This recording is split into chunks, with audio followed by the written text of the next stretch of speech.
Halo guys, it's Divya. Welcome to my channel. So, ini adalah video Q&A pertama aku. Haha, kenapa aku tidak pernah mau bikin video Q&A? Pertama, saya merasa tidak penting atau segitu besarnya untuk diberikan pertanyaan-pertanyaan. Kedua, bukannya malu, tapi aku anaknya nggak tahu malu. Jadi takutnya terlalu jujur, terlalu belak-belakan dalam menjawab. Jadinya malah ya begitulah ya kira-kira. So hari ini aku bakal bikin Q&A seputar pekerjaan aku sebagai beauty vlogger dan sebagai micro influencer. Ya pakai micro ya. Biasanya aku kalau dipanggil brand-brand soalnya micro influencer gitu. Sebenarnya kenapa aku lebih tertarik buat bikin konten ini karena aku tahu banyak banget teman-teman yang juga pengen memulai untuk mencoba sharing-sharing tentang konten beauty dan sebagainya gitu. Aku sendiri pun bukan yang udah punya nama gede banget, I'm Natasha Farasha ataupun Kak Suhailah, Nenek Suhailah. Alright, so aku udah sempat bikin question box di Instagram. Ini aku bakal ceki-ceki pertanyaannya. Sebenarnya ada lumayan banyak, tapi aku jawab yang menurut aku penting saja supaya videonya nggak kepanjangan. Alright, to start it off, kayaknya ini pertanyaan yang oke untuk jadi pertanyaan pertama. Cerita tentang awal mula buat jadi beauty vlogger dong kak. Oke, so awalnya itu jadi aku memang makeup artist yang as in dandanin orang, beneran dandanin orang gitu ya. Terus waktu itu aku tuh anaknya hampir nggak pernah ngiklanin kemana-mana. Aku tuh jarang kayak menyebarkan dari mulut ke mulut. Gue MUA loh, kalau mau pakai jasa gue bisa kontak ya dan sebagainya gitu. Jadi dikarenakan hal itu aku dikit banget punya klien dulu, sedangkan aku udah keluar modal lumayan banyak buat kursus, buat belanja makeupnya dan sebagainya tuh kayak udah koceknya berjuta-juta lah, di atas 10 juta lah ibaratnya. Itu hanya untuk makeupnya BTW di atas 10 juta. Terus aku bete dong kayak kira-kira nih kapan nih bisa balik modal. Tapi ya udah, karena aku pikir aku juga sebenarnya agak entah kenapa ya, aku tuh kurang suka ketemu sama orang, aku agak anti sosial anaknya. Jadi deh kalau gitu gue dandan sendiri aja. Dan berhubung waktu itu aku mulai kayaknya 2017 apa 2018 udah ramai ya, mulai ramai per beauty vloggeran di Indonesia. Sebenarnya kalau di luar udah banyak banget, tapi di Indonesia waktu itu udah mulai ramai.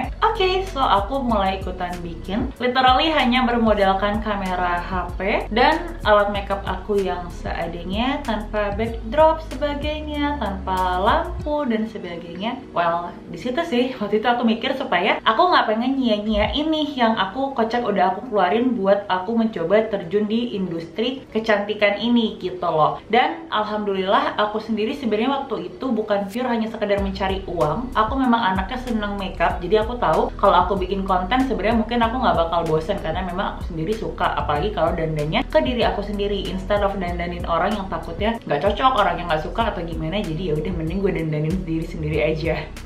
Next question, modal apa yang disiapin dulu? Sama gimana caranya biar pede sama konsisten kalau kita bisa jadi influencer? Sebenarnya jujur aku pribadi nggak terlalu senang kalau bener-bener dipanggil gamblang influencer ya, karena gue ngerasa followers aku masih kecil, followers aku tuh dikit dibandingkan yang lain-lainnya. Jadi kayak makanya kalau bisa kan untuk dibilang well beauty enthusiast, beauty vlogger atau content creator aja gitu, so I make contents. Kalau ditanya modalnya apa, well pastinya makeup. Kalau ditanya makeupnya perlu banyak banget gak? Sebenarnya untuk permulaan tidak, pastinya ya nggak banyak banget. Mungkin kamu harus punya beberapa warna lipstick, eyeshadows, blush, highlighter dan sebagainya.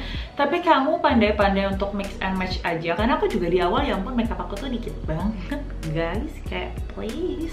Karena salahnya adalah, jadi kayak tadi aku bilang, aku kan belanja makeup dulu atau jadi MUA tuh sampai aku inget banget aku keluar dari Sephora tuh di atas 10 juta ya buat belanja makeup. Tapi kan waktu aku mulai untuk kerja jadi beauty vlogger, ini aku belinya tuh makeup lokal. Sedangkan waktu itu duit gue tuh udah tipis gitu lah, jadi kayak makeup lokal aku tuh dikit. Dan di 2017 memang makeup lokal belum sebanyak sekarang. Jadi aku pinter-pinter untuk mix and match aja, dari video hari ini ke video besok, video selanjutnya apa yang bisa diputer-puter biar kesannya tuh beda gitu loh. Padahal sebenarnya mungkin makeupnya itu aja, tapi ya kita pintar-pintar saja untuk mengaturnya. Next up, pastinya kamu perlu kamera. Sebenarnya nggak mesti kamera profesional, DSLR ataupun compact kamera. Aku pun sampai sekarang masih pakai kamera yang compact biasa aja untuk kayak vlogging gitu. Kamu bisa pakai kamera HP, apalagi kalau aku lihat sekarang kamera HP tuh pada canggih-canggih banget. Nggak perlu langsung ngerasa kayak harus perfect dari awal, unless kamu memang punya budgetnya. Go for it. Yang penting selama kamu ngerasa konten kamu tuh berkualitas, ada mutunya, ada value-nya, pasti tetap bakal ada orang yang nonton dan suka. Kalau ditanya gimana caranya bisa pede sama konsisten, well, kalau urusan pede itu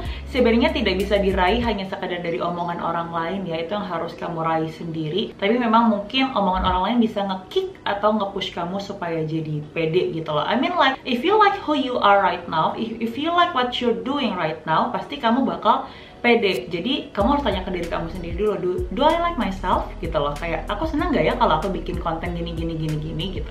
Karena kalau kamu suka dan kamu ngerasa itu kamu, pasti kamu pede sih menurut aku.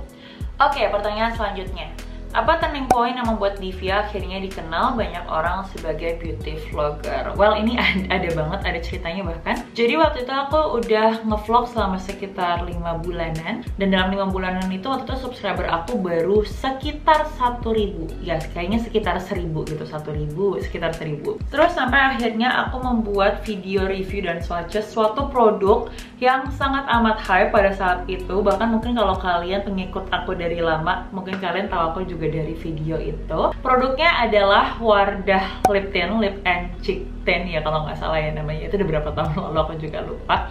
Itu tuh aku ingat banget. Jadi memang aku bikin reviewnya sebelum produknya ini launch. Udahlah, aku bikin videonya. Let's say aku bikin videonya tuh kayak hari Rabu gitu ya, waktu itu upload videonya hari Rabu. Terus kebetulan banget memang abis itu aku sama keluarga aku tuh mau jalan-jalan, mau traveling tuh selama beberapa hari, persis di hari kedepannya. Di hari ketiga setelah video itu naik, pas aku masih jalan-jalan, aku baru iseng lah cek HP aku, kayak pengen lihat itu videonya gimana ya, oke nggak ya, banyak gak yang nonton. Dan aku kaget banget, literally shock, karena pas aku lihat kalau nggak salah viewersnya kayaknya waktu itu viewers videonya tuh udah mungkin 80 ribuan atau 100 ribuan, dan subscriber aku, gue ngomongnya sampai berbusa-busa, dan subscriber aku tuh udah ribuan, di atas 1.000. Tadi kan aku bilang 1.000, kayak aku udah nggak inget, mungkin hampir 10.000 mendadak naiknya hanya karena satu video. Itu aku Kadip dulu pas awal-awal ada ikut manajemen gitu nggak buat bantu nyari endorsan. Aku tidak pernah ikut manajemen,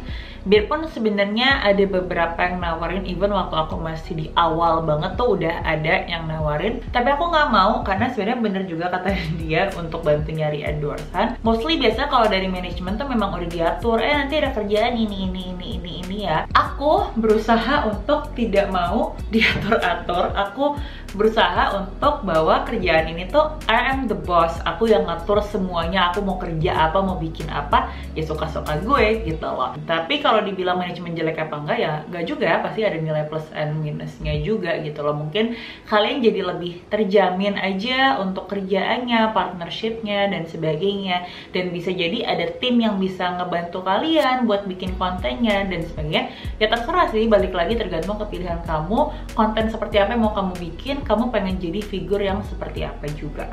Apakah masih mungkin jadi beauty vlogger saat udah banyak banget yang berkiprah di industri ini? Jatuhnya mungkin kalau kita pada bertanya gini kayaknya lebih kerasa takut gitu ya, atau malu, kayak ih dia kontennya bagus banget, ih dia cantik banget atau sebagainya gitu. Jadi kayaknya apakah aku bisa menandingi mereka, atau kayaknya mereka udah pada jago-jago banget guys, sedangkan mungkin gue masih pemula, kayaknya telat deh untuk mulai. Well, those are negative thoughts ya menurut aku, jadi lebih baik disingkirkan saja. Menurut aku tetap masih mungkin kok kalau kamu pengen memulai di industri ini, selama kamu yakin konten kamu memang ada kualitasnya, bagus, terus punya value-nya juga, mungkin berguna buat banyak orang, seperti contohnya kalau review. Menurut aku tetap pasti masih ada kok yang bakal suka. Aku sendiri tipe yang sampai hari ini kadang masih suka kok nyari ada beauty vlogger baru nggak ya yang kira-kira bakal aku suka, dan jadinya buat aku tuh kayak nge-refresh gitu loh, kayak iya bagus ya konten dia gitu loh, beda dibandingkan yang lain. Jadi it's never too late to start now.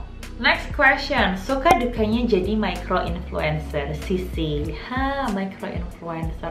Sebenarnya ya aku sesedikitnya agak sengaja naruh title Q&A sebagai micro influencer, karena mungkin ada yang bakal tanya terkait tentang title itu, dan ternyata bener ada yang tanya. Aku sendiri tipe yang sebenarnya nggak terlalu suka untuk dikotak-kotakin ya, maksudnya oke fine, aku mau dipanggil influencer karena memang dirasa sudah cukup banyak followers atau subscribernya, yaudah deh, oke boleh. Terus abis itu dikotakin lagi jadi ada yang micro alias yang mungkin followersnya masih dikit, terus ada yang micro yang memang mungkin followersnya udah membeludak, udah se-Indonesia kasarnya. Jadinya kan itu bikin gap ya di antara micro dan micro influencer. Micro dan micro influencer.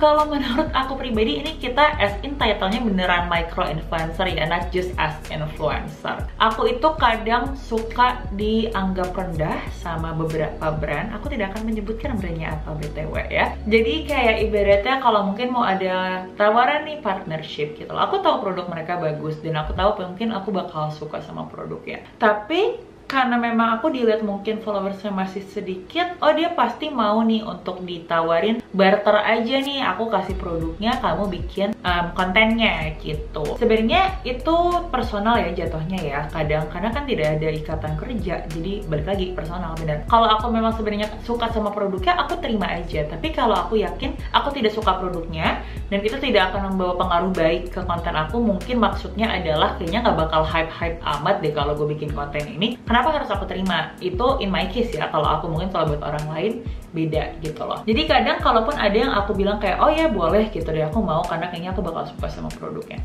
itu tuh ada yang ibaratnya semena-mena kayak oke ya kamu bikin ini dalam waktu 3 hari. Enggak gitu loh. Oke fine, memang followers gue masih dikit gitu loh, gue belum banyak orang yang mandang gue, tapi itu namanya kamu kayak ngebudakin orang. Terus kalau ditanya sukanya apa, well aku jujur sangat amat senang ya, banyak banget sukanya dari kerjaan ini. Biarpun aku masih micro influencer, masih kecil, aku banyak terima produk-produk yang jadinya bisa aku coba untuk diri aku sendiri, atau buat aku bagiin ke teman-teman, keluarga, atau buat para kalian penonton aku juga. Konten juga jadi makin happy, banyak orang yang ternyata care dan suka dengan konten aku, yang merasa ternyata berguna, dan banyak juga sebenarnya brand yang baik, jauh lebih banyak brand yang baik sekali sama aku. Jadi aku punya relasi lah sekarang dengan brand-brand ini, biarpun aku masih micro influencer.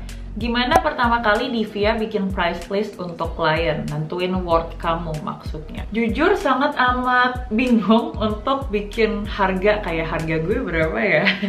Untuk bikin harga konten aku berapa ya? Terutama kontennya kan bisa beragam. Bisa Instagram foto, bisa Instagram video, bisa Instagram story, atau YouTube video dan sebagainya. Waktu itu tuh sempat ada yang ngejelasin aku bahwa kita harus taruh harga price per view, PPV berarti ya, yes, price per view. Kayak ibaratnya kamu biasanya videonya rata-rata yang nonton berapa orang sih gitu loh, terus dikali aja. Kalau let's say kamu pengen naruh harga price per view kamu itu Rp150 per view, harganya itu Rp150, dikali biasanya kalau yang nonton video kamu itu 10.000, berarti kamu bisa ngehargain konten kamu 15 juta. Itu contohnya aja. Jadi patokannya sebenarnya bisa di situ, kamu bisa ngira-ngira sendiri. Di awal aku pun bingung, ini aku ngomong sotoy aja, padahal di awal juga dulu gue bingung setengah mati buat naruh harganya. Sampai aku tuh sering banget akhirnya teman-teman influencer lainnya ngasih tahu, ya ampun harga kamu tuh murah banget Divia, kamu terlalu murah, kamu murahan. Enggak, bercanda. Akhirnya karena aku senang sekali punya circle yang baik, yang helpful, teman-teman influencer lainnya membantu aku untuk bikin price list atau rate card aku. Followers kamu segini, berarti ya kira-kira aja harganya tuh segini. Kalau followersnya makin gede, ya berarti harganya makin naik gitu. Terus kira-kira kalau story kamu biasa viewsnya berapa, dikali aja dan sebagainya. Pernah dihujat gak kak waktu pertama kali mulai? Terus aku kayak mikir, apakah society sejahat itu? Karena in my case aku nggak ada teman-teman atau orang yang ngehujat sih waktu aku bikin konten. Alhamdulillah ya, kayaknya circle gue baik-baik aja gitu loh. Karena ada beberapa yang sering curhat sama aku kalau bikin konten, teman-temannya pada kayak ibaratnya julitin atau bilang norak dan sebagainya. Kalau kayak gitu mah gue udah bakal langsung jawab, ya mereka bukan temen lo berarti gitu loh. I mean like friends are supposed to be supportive, you know, kayak inner circle kamu harusnya supportive. Jadi kalau ternyata ada yang ngejulitin, ya udah bukan teman kamu, cuekin aja gitu. Next question, ada brand yang sudah terblacklist kah dan kenapa? Kalau Kadip gak berkenan jawab, nggak apa-apa, nggak usah sisi chill. Nggak apa-apa, tenang, aku akan dengan senang hati menjawab. Ada brand yang memang sudah terblacklist oleh aku nggak bakal sebutin juga pastinya brandnya apa, nggak sopan. Tapi memang ada, cuma kalau ini jatuh jatuhnya personal sih ya, karena aku pernah ada pengalaman buruk sama brandnya dan aku somehow merasa, ini penilaian aku pribadi ya, aku nggak suka aja sama daripada gaya brandnya ini memasarkan produknya dan sebagainya. Plus karena memang sudah ada pengalaman buruk duluan secara beneran sama si brandnya dari hal kerja sama, jadi aku kayak oh ya udah gitu loh. Bahkan sayangnya adalah yang aku sesalin, produknya tuh bagus, produk-produk mereka bagus, aku tuh senang liatnya, aku pengen coba, tapi aku sendiri udah nggak suka sama brandnya, sama dalam brandnya orang-orangnya gitu loh. Jadi kayak no thank you. Oke, kayaknya ini bakal jadi pertanyaan terakhir ya, karena aku juga sudah mulai lelah. Challenge terbesar sebagai seorang beauty vlogger. Ini mungkin jawabannya bakal berbeda-beda tergantung orangnya masing-masing ya. Tapi kalau buat aku, challenge terbesar aku adalah how to be authentic or to be true to myself. Karena seperti yang tadi kita udah sebutin juga, banyak banget orang yang sekarang tuh sudah memulai karirnya di bidang beauty, dan masing-masing tuh punya daya tarik yang berbeda, gaya makeup yang berbeda, ciri khas yang berbeda dan sebagainya. Jadi gampang banget juga untuk ke-influence oleh orang-orang lain ini, sampai jadinya kadang kita kehilangan arah gitu loh untuk bikin konten yang memang maunya kita, gayanya kita kayak gimana gitu loh. Dan itu mungkin kalau ternyata kamu akhirnya malah menemukan jati diri kamu ya bagus, tapi mungkin kalau ternyata kamu jadi lost, tersesat, that's not good. Dan aku pernah ngerasain kayak gitu soalnya, karena aku cuma ngeliat oh dia kontennya besar nih, banyak banget yang nonton karena dibikin kayak gini, ya jadi aku bikin kayak gini juga, padahal aku nggak suka sebenarnya. Jadi akhirnya ternyata buat aku, karena aku nggak happy, aku nggak mau lagi untuk ngelakuin. Kalau buat aku sih kayak gitu ya. Jadi tetap, kalaupun biarpun sama masih bidangnya di bidang kecantikan, di bidang makeup, tapi stay true to yourself. Konten apa yang mau kamu buat gitu loh, kayak circle apa sih yang kamu mau bikin di antara para followers atau subscriber kamu ini, pertemanan apa yang mau kamu bikin, kontennya mau seperti apa, value-nya, dan kamu mau membawa influence yang seperti apa ke orang-orang sekitar kamu. Jadi itu sih menurut aku challenge terbesarnya adalah how to be true to yourself.